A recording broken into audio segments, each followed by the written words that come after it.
There's only a little water left in the bird bath. Cheep Cheep always says that it evaporates quickly. I, however, think that the constant need to replenish the water is more down to his unbridled joyous splashing and not insignificant body mass. There's only a little water left in the bird bath. Cheep Cheep always says that it evaporates quickly. I.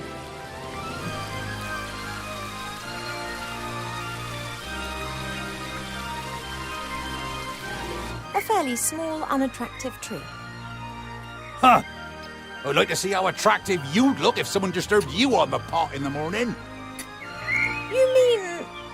Anyway, what can I do for you, my little beauty?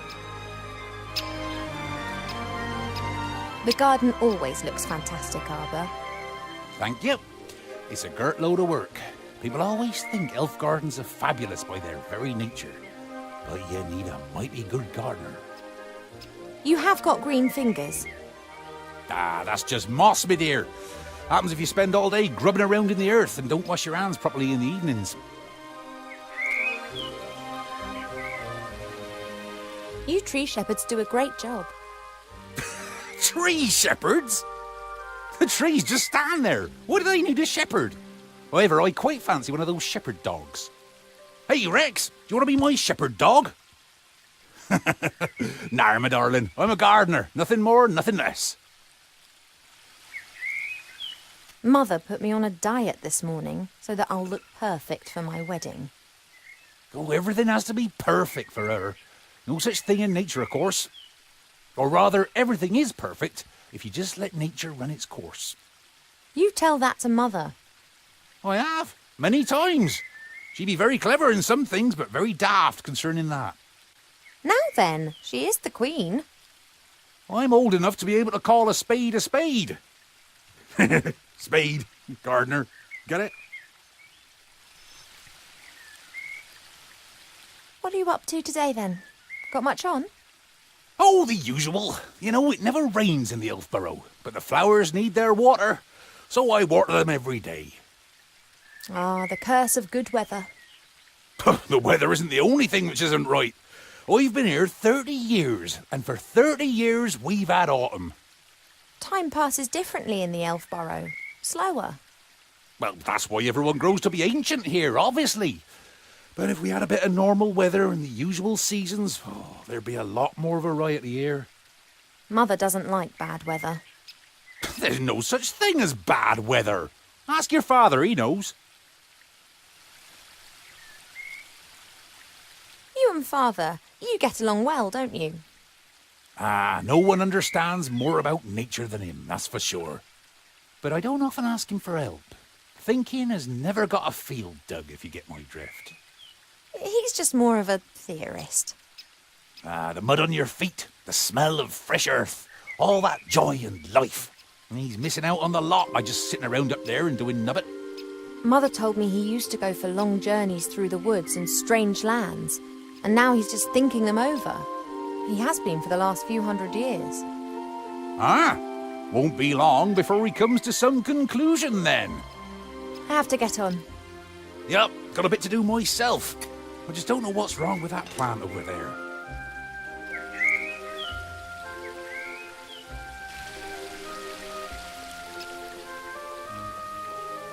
Your mother got a whole heap of flowers given to her the other day from a fairy delegation. All of them took good and strong, just not that one. Perhaps it needs a special type of soil or something. Well, anything's possible. If I don't think of something soon, I'll have to ask your father. He can have a little chat with her and she might tell him what's up. If you're going in, it'd be nice if you didn't tell my mother that you saw me out here. Oh, you playing hooky again? My lips are sealed.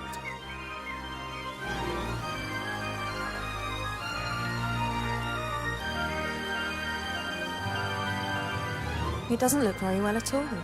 It's unusual for flowers to hang their heads in this garden. Normally they blossom in our good earth, not to mention the power of Arbor's green fingers. A lovely spot, so long as the bees who have built their hive directly above the bench don't disturb you. I don't know the names of all the plants in the garden. Grandmother knows them all, which is probably down to the fact that it was her that gave many of the plants their names a few thousand years ago. Shite beerwood, sweat tea, dodder flower, fat hen, bistort, stink root. We no longer invite her to family gatherings.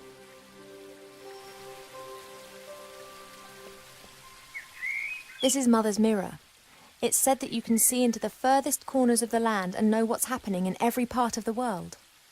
At the moment, it's no more than a shallow bowl. The water's missing.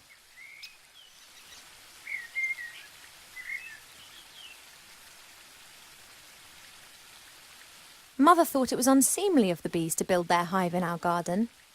I don't think she could get used to the thought that she would no longer be the only queen here.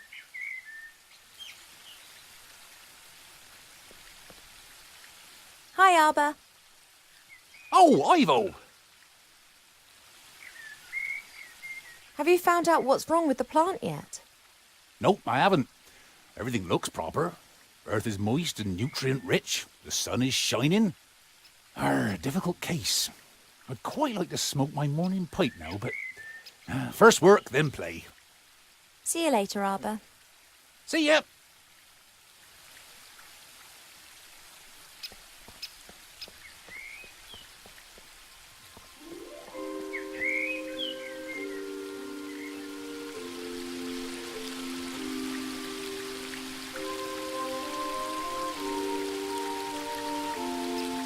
A handy smooth stone, Arbor's sheepdog.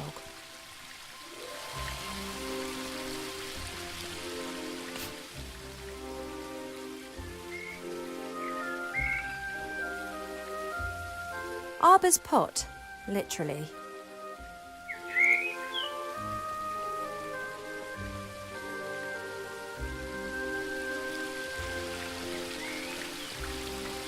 There are reeds and water lilies growing in the pond.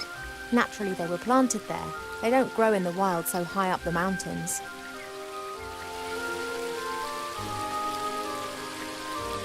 That's a weeping willow. It appears to be so content it looks anything but sad.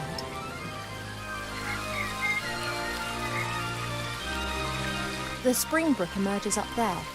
It's still small here, but it becomes one of the largest and most important rivers in the woodland realm.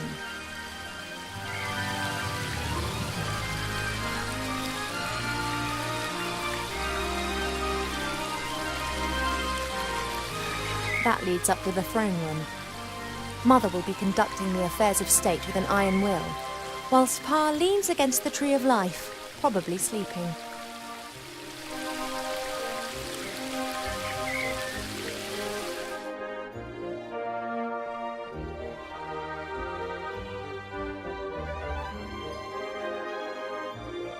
There's a selection of cubes here. For a while, it was all the rage at official state visits to give geometric presents. Swords of all the idiots who have tried to conquer the elf burrow. It's become less frequent over the last few centuries. Humans and dwarves appear to have learnt their lesson. It's said that a ruler in the north wanted to build himself a throne out of all the swords of conquered enemies. Unfortunately, he died after only conquering one enemy, when he refused to heed all the warnings and sat on the throne.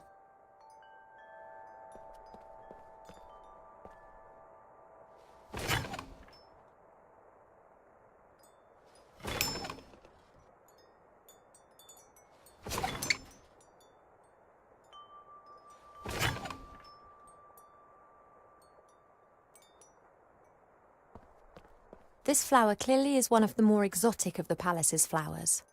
It comes from a country in the deep south beyond the deserts. It's said that the flower of this plant used to be sent as a declaration of war, or if one wanted to deprive someone of all sense. Why do so many people hate this flower? Perhaps it has an abhorrent smell.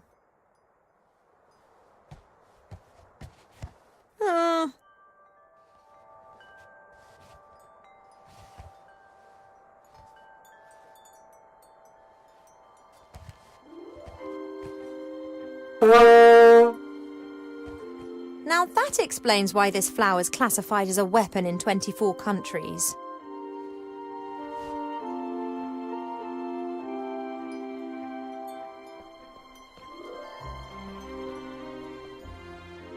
Biggest Plant Book of Avantasia by Charles Mendel with illustrations by Alexander Bonpland. A standard reference book that Arber always used to consult every now and then.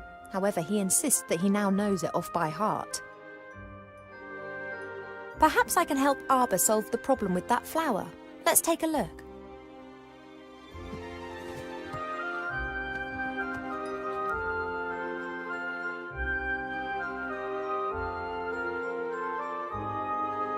Giant beans, also known as magic beans, are very rare. They are the fastest growing plant variety known. Because of the beans' high costs, they are almost exclusively used by the military, for instance, in storming high-walled castles.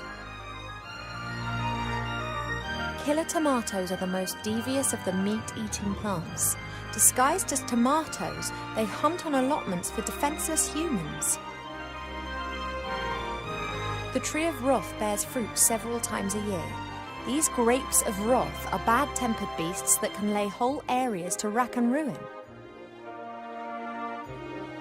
Steel magnolias look like normal magnolias, but are some of the toughest plants on Earth.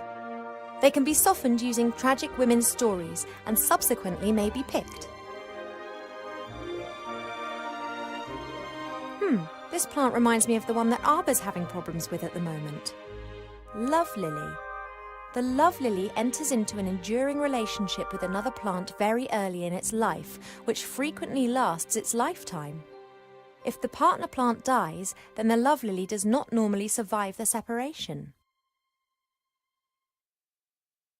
Mandrake should only be cultivated by experienced gardeners. The cry of the baby mandrake can kill anyone within 20 metres instantaneously. The wood of intelligent apple trees is often used for the equally intelligent and beautifully shaped living accessories of all types. For a long time, botanists thought that it may be possible to find other intelligent fruit varieties. So far, the search has proved fruitless. Gourd plants, Vigilia audriensis, belong to the oldest domesticated plants of humankind. They have been especially valued in times of famine as they do not require as much food as, for instance, dogs. They can sometimes develop an unhealthy taste for blood. Baritones.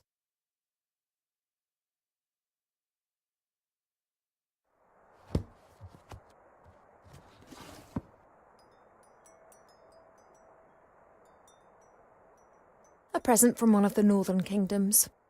Strange folk up there. The men climb mountains and shout foul-mouthed things in dragon's language at the dragons.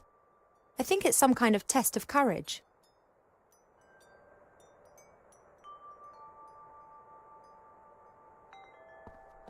Several books about animals, an atlas, a book about humans. Actually, more of a brochure. And what's this? Fishing for the moderately talented.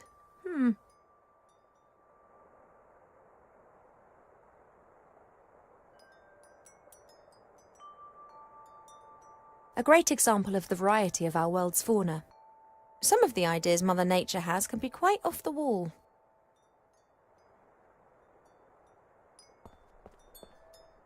A few years ago, this dragon was causing a whole lot of grief. A bounty was put on its head, and all heroes of the land were encouraged to hunt it down.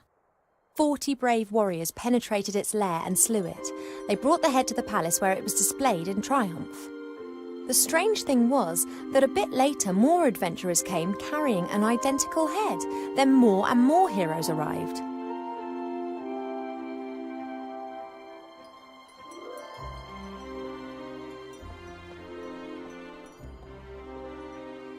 What have we got here then?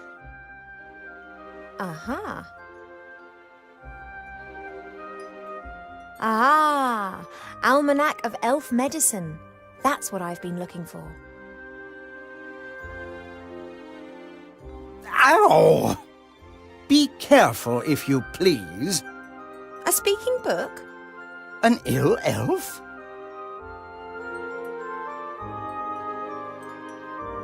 Ill elf? So I look ill. What's wrong with me? Take it easy, young one thing at a time. Young one, I'm older than you. And you look it too. I do? No, of course not, and I can also see no illness. but the mere fact that I've been fished out from the back of the shelf for the first time in centuries tells me that something is wrong.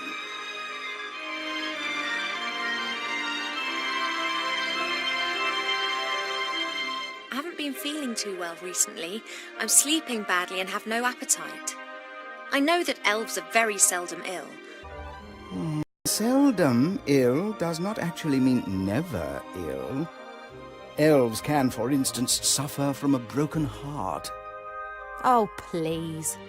It is one of the most common causes of death amongst beautiful princesses. Oh, it must be something else. Sensitive elves can sometimes suffer from the pains of the world. There are a variety of ear infections, and of course it could also be lupus. But I think it is something else. Like what? To be completely certain, you must mix a potion and drink it. Are you serious? Very.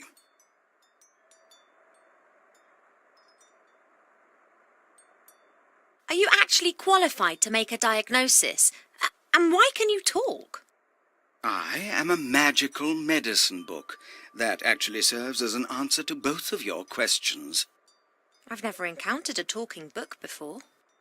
Of course not. I am the only talking book here. That's the problem. In the magical library in Seastone, all books can talk. Things really get cooking there, believe me. Here, the books just laze around standing on the shelves, and if you talk to them, they pretend they haven't heard you. You were probably given to us by someone from Seastone, right? Right. I was a complete idiot and actually volunteered. As I am a book about elf medicine, I didn't get much to do in Seastone. I thought to myself, hey, this is your chance to get some practical experience. Wrong. Yeah, we elves don't get ill much. And more than that, you don't actually have much time for books. This is the center of the elven kingdom, and just look at how paltry this library is. We don't have much use for books. We sing songs about times past, and many of us were there at the time. Then that's probably also the reason why so many elves stand around in white. What do you mean? Allow me to elucidate.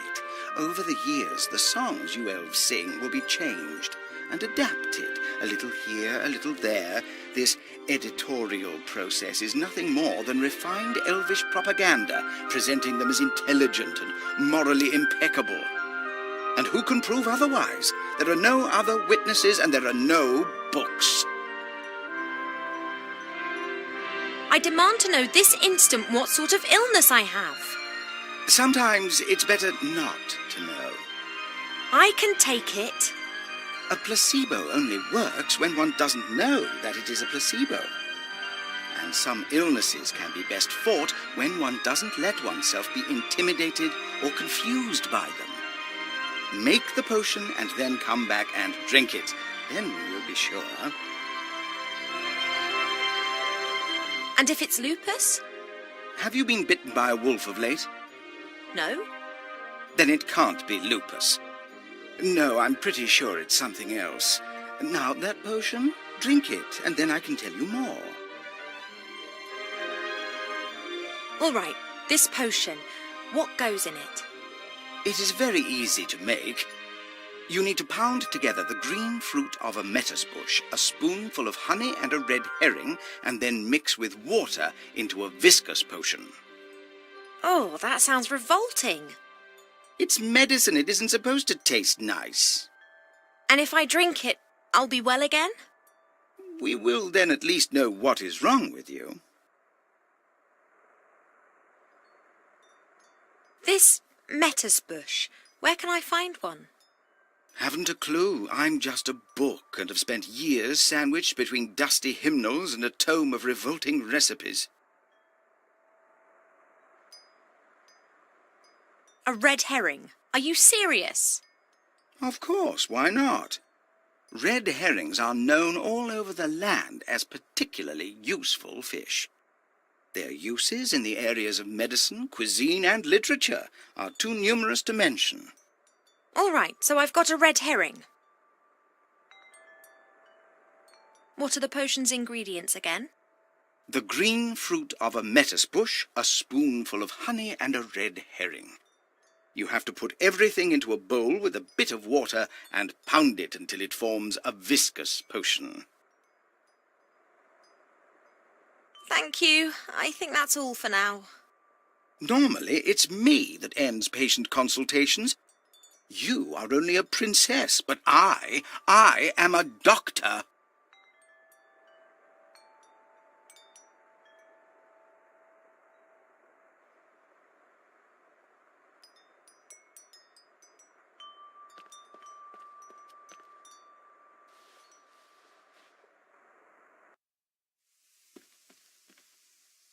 The door can be opened easily from the outside. If it was up to me, it would stay open.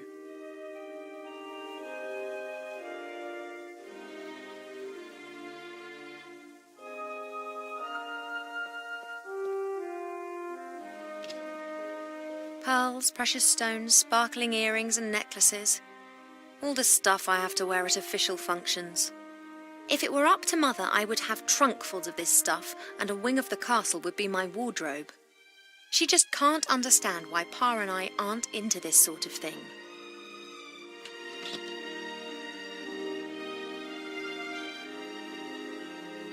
Water's the easiest ingredient to find. We have copious amounts of it here.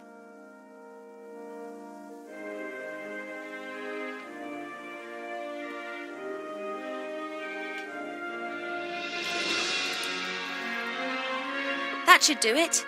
The medicine book reckoned that it should be a viscous potion.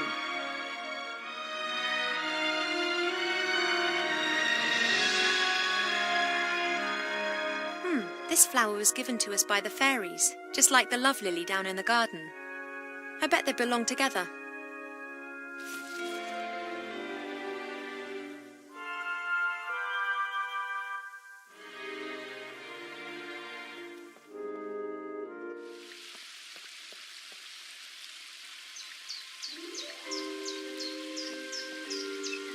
I'm going to have to take a few more of your seeds, but I promise this is the last time.